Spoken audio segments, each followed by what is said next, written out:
Now, I feel like I've made a lot of hot takes lately, especially when it comes to Nike product and especially when it comes to the Phantom GT. For those of you that saw my review on the top-end Elite model, it's not that I think that they're bad, but I was disappointed with them in regards to certain features that they introduced that aren't really all that new. But that's besides the point. The Phantom GT as a whole is a solid football boot. But of course, with Nike, whenever they release a new line, it's always interesting to see what they do with their takedown models, especially the Pro, which I have for you today. The $130 Nike Phantom GT Pro, which as you can see does look a lot like the top end variation, even features a textured Flyknit upper. This version is the AG Pro stud pattern, so it's a little bit different in terms of the stud layout, but for 130 bucks, I have to say it does feel very similar to the $250 Elite version. And this isn't really all that surprising because Nike's first tier takedown models have been pretty good for a while now, but considering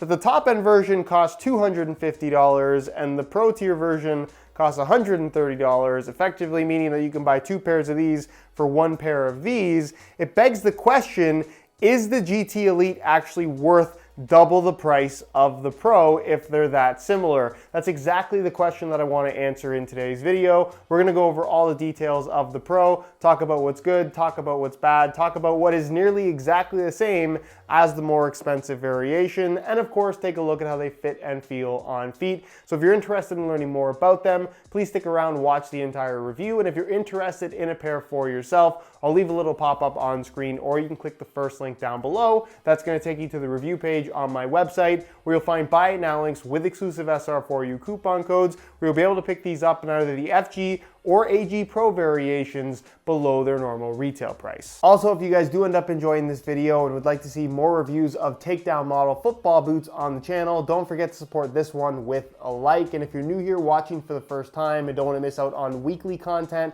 on everything football boots, make sure you hit that subscribe button. Now, if you look at the GT Pro and GT Elite side by side, they are very similar looking. From a distance, you'd have a hard time telling the difference between the two. And obviously I have them here in the same color, which definitely helps with this comparison. And you are gonna find little details that are different, like the Nike swoosh being slightly smaller on the Pro, and then little details with the graphics, especially around the heel, that aren't quite as premium. Even this extension piece in the Flyknit at the back that you have on the Elite, a really nice feature. You don't get that on the Pro, but otherwise, they appear to be very similar, and the reason why they look so similar to each other is both of these boots feature a Flyknit upper, and both of these boots feature some variation of the GT technology, which is generative texturing. So if the main part of the boot is identical between the two, why is the Elite model so much more expensive? The base of the GT Pro upper is what I would describe as a slightly less premium Flyknit material versus what you'll find on the more expensive Elite model. You will even find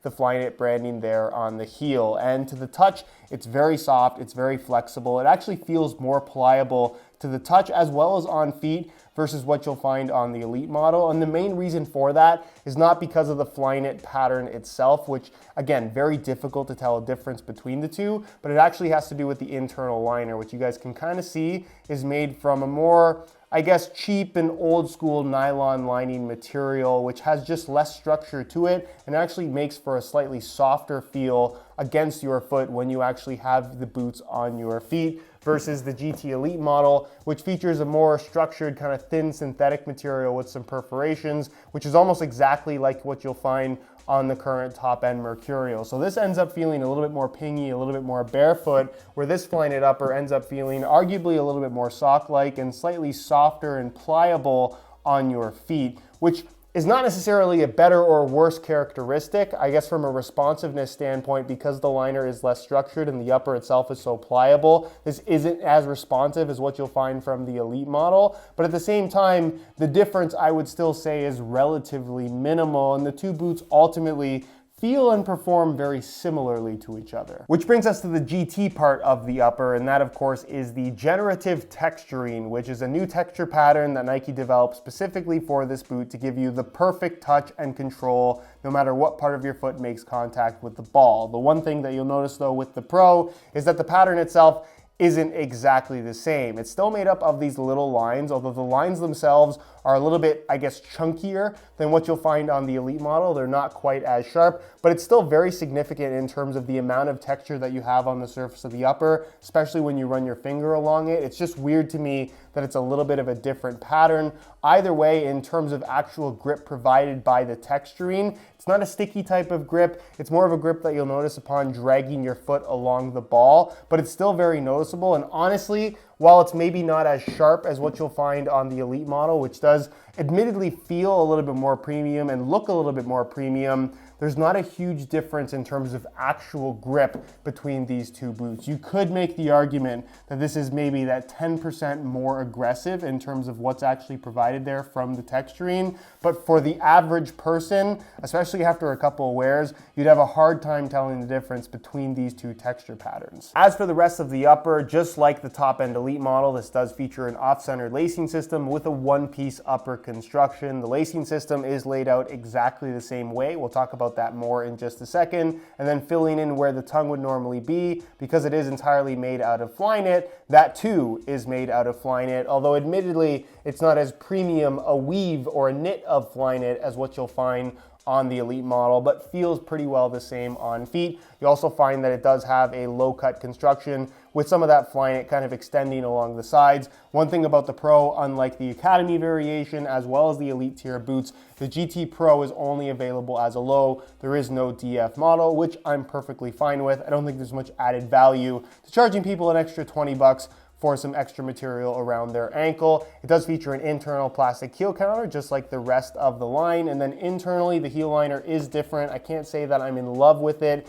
It features a really, I guess, smooth synthetic leather material, black in color, so it's a little bit difficult for you guys to see, but a pretty standard amount of padding. It's not to say that it's uncomfortable, but I just prefer the synthetic suede of the Elite model in terms of comfort, as well as how it grips your socks in general. And then internally, you will find a removable insole that is also different from the Elite model. It features pretty well the same mesh liner on the surface, and then it's made from a single layer of this relatively thin kind of ortholite style foam. As for the base of the boot, you'll find that the GT Pro does feature the same kind of split sole construction, where it's not a true split sole because you have this stiffener bar running along the lateral side of the midfoot, kind of connecting the heel plate and the forefoot plate, but nonetheless, we're gonna call it a split sole. That texture does, of course, continue into the base of the sole as well, which is not noticeable because it's still solid plastic underneath, and it's technically not made out of the same materials. I would say that this sole plate feels slightly more flexible than what you'll find on the Elite, but again, it's a very minimal difference, and of course,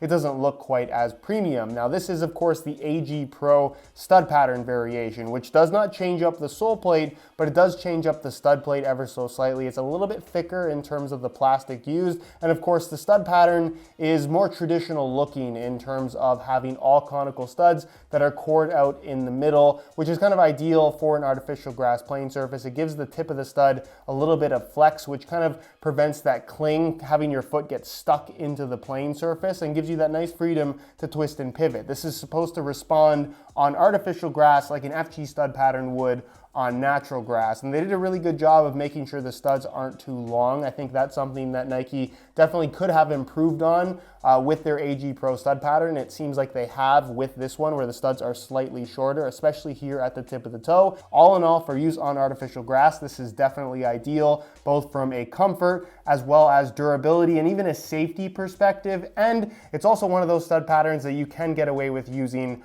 on natural grass as well. So if you are one of those players that does play on natural and artificial playing surfaces, but only want to buy one pair of boots, if you're going for the GT Pro, I would personally recommend the AG Pro variation. And just to quickly touch on the FG stud pattern variation of the GT Pro, it is technically different from the Elite model in that you don't have the same kind of split stud design in the middle of the forefoot as well as the heel. Instead, it's more of a true conical stud, similar to the AG variation. So if you're comparing the FG stud pattern of the Elite and the Pro, Technically, the Elite is that little bit more aggressive, but again, it's a very minor difference. Which brings us to the weight, where admittedly the Elite and the Pro feel pretty similar to me, but I'm going to show you exactly what they weigh in real time on the scale. This is the Elite model, this is the Pro, both a size 9.5 US. Of course, this is the AG Pro stud pattern variation, which technically would add a little bit of weight, but we'll start with the Elite model, and you can see that they weigh in at 7.7 ounces,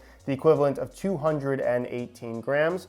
Change the scale back to ounces, and we'll throw on the GT Pro, and you can see that they weigh in at 7.3 ounces, the equivalent of 207 grams. So you're talking about a weight difference of a mere 11 grams, but nonetheless, just like the Academy variation of the GT, the Pro variation of the GT is also lighter than the Elite model. So as you can see, I've swapped out the stock white laces, which look fine, but they're gonna get dirty really quickly, so will the white Flyknit, to be honest, but we'll ignore that part. And I've changed them for some neon pink reflective SR4U replacement laces, which accents really nicely with the pink details that you have on the boot. And it's a great way of changing up the style of your boots, making them look a little bit different from everybody else with the same ones. If you're interested in some replacement laces for yourself, the website to go to is www.sr4ulaces.com. There'll be a little pop-up on screen as well as a link down below in the description. So if you're interested in some for yourself, be sure to go ahead and check that out. On feet, and I guess somewhat unsurprisingly, the GT Pro feels a lot like the Elite. Obviously, it does feature a very similar Flyknit base, which is going to make a huge part of the overall feel of the boot. But because of the difference in the liner that I talked about earlier, this seems to be a little bit more flexible, a little bit more pliable. It's not quite as structured, so maybe these aren't as responsive as what you'll find on the Elites, but the Elites aren't a super responsive boot to begin with, so it's kind of just a main characteristic of the GT line. I don't think the difference is overly huge in that particular category. You will also find that because of the off-centered lacing system, you still get some pretty ugly creases and folds in the upper when your foot bends, but it doesn't seem to be quite as bad on the Pro as the Elites for whatever reason. Lockdown in the heel seems to be good. The overall fit and shape of the boot seems to be pretty similar to the Elite as well. If there is a difference, it's a very, very small one. And as far as width is concerned, what they've kind of done with the GT line is basically given us a lot of the mercurial characteristics in terms of the feel of the upper and the sole plate, but with a wider base shape. So if you've always liked the feel of a mercurial in terms of giving you that thin Flyknit barefoot sensation, you're getting that with the GT Pro, but obviously with a wider overall shape. So if you have wider feet, this is ideal, but I don't want to say that you couldn't wear these if your feet weren't super wide. It just has a wider overall base shape. And then as far as sizing is concerned, I'm wearing these in my usual size 9.5 US. And just like the Elites, they seem to run about a quarter size large. So I have a little bit of extra space that I wouldn't necessarily want there, but if I went down a half size to a 9, they just would be a little bit too tight. So I'm sticking with my normal 9.5, and that's kind of how I'd go about picking a size for this boot. If you're wearing a Nike boot right now and they fit really tight, then maybe sticking with the same size should be the right move. But if you're wearing some Nike boots now and they have a little bit of extra space, then maybe going down half a size might be the best move for you. It's kind of a judgment call that you have to make on your own, but all in all, they run about a quarter size large. So in conclusion, is the GT Pro worth the $130 price tag? And I think the answer to that question has to be yes. This continues Nike's very good track record of great first-tier takedown models, and even though 130 bucks isn't cheap for a pair of football boots, considering how similar it is to the far more expensive Elite model, I think that adds a lot of value in terms of what you're getting for your money. But here's the more important question: should you spend $250 on the Elite model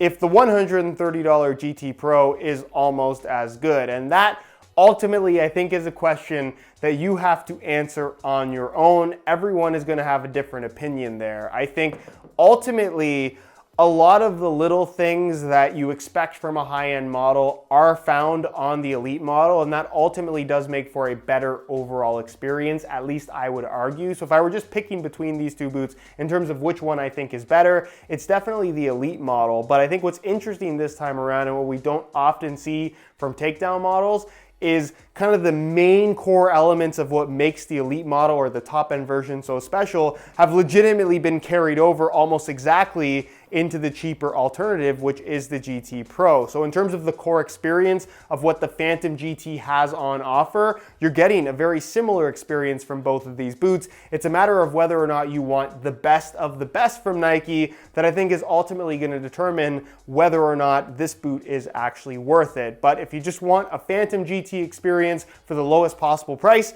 you should probably buy the Pro over the Elite. Also, just for the sake of comparison, because the Phantom GT line does replace both the Venom and the Vision, if we're comparing this to the Phantom Venom Pro, I prefer the GT Pro. And if we're comparing this to the Phantom Vision 2 Pro, I again prefer the GT Pro. I think it's a nice improvement over the two Pro tier Takedown models that it technically replaces. Anyways guys, that's it for my review. Hopefully you enjoyed the video. If you did, be sure to support it with a like. Again, if you're interested in the GT Pro for yourself, you can click the first link down below. That's going to take you to the review page on my website, where you'll find buy it now links with exclusive SR4U coupon codes, where you'll be able to pick these up below their normal $130 retail price in either the FG or AG Pro stud pattern variations in multiple different colorways. If you have any questions, as always, feel free to ask them down below in the comment section, and I'll do my best to get an answer out to you. If you aren't subscribed to the channel already, make sure you hit that subscribe button along with the little bell notification